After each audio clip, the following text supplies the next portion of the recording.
Okay, Douglas. All right, I've got your work up here. I was just reading through your writing. I think color version was much better. It's interesting. It's always a phenomenon in graphic design when you add color, and it changes meaning. It can change an entire project, and I think it's really important. I'm gonna give you a little tip here that most professional graphic designers follow, specifically in designing things like logos.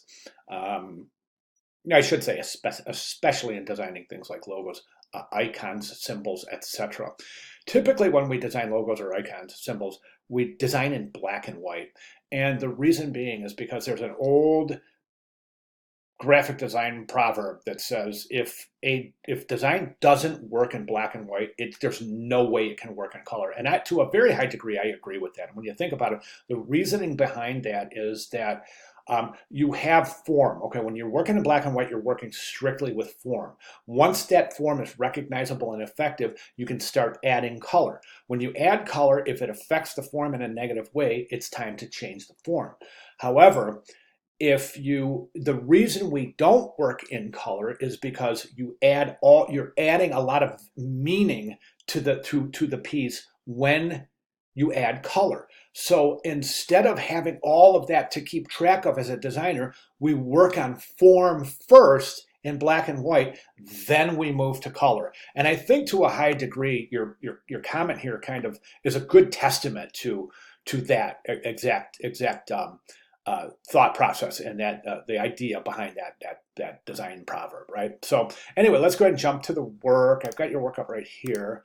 I think it's excellent. I do. I want to draw your attention to one thing, and that's over in the requirements page. And this one's kind of snuck in there. Now, a lot of students are missing this one, but 1-inch border on all sides. So we can see it here. Okay, so however you want to, if you want to, that doesn't look like really quite an inch. It looks like more, but at any rate, 1-inch border. It can be a solid border, like a frame, or it can just be a hairline border, or whatever. However you want to do it is fine. Let's just go ahead and add that border so that we're in accordance with the specifications of the submission requirements. Okay, so let's go ahead and take a look. A journey of 1,000 miles begins with one step. That's fantastic, or a single step.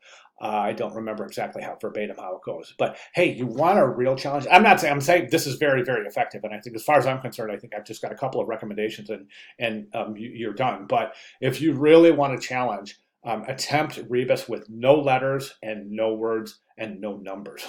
That's a tough one. It can be done, but it's definitely a little bit trickier. It's a great exercise too.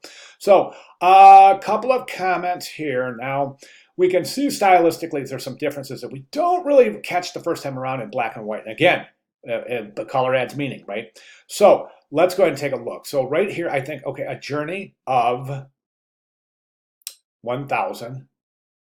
And then right now, this is kind of stylistically the same technique being used to indicate miles, the plural, and begins, plural again. So my recommendation here is, since you're using multiple L's for miles and multiple N's for gins, let's let's do this. Either keep them all in a circle or don't, but treat those the same because they are the same, right?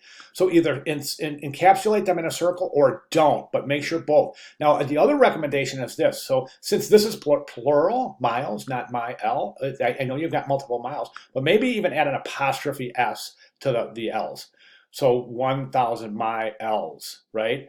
Or begins, apostrophe S. Think about it, try it. If you think it's effective, stick with it. Begins with, okay, so yeah, again, and this will draw some similarities once you do that. Now, one thing I would recommend, if you do decide to add a circle to here, I would not use the same background color because it's the same but not identical, if that makes sense. Okay. All right, and that's really all I have. I think it's very, very effective. Great job.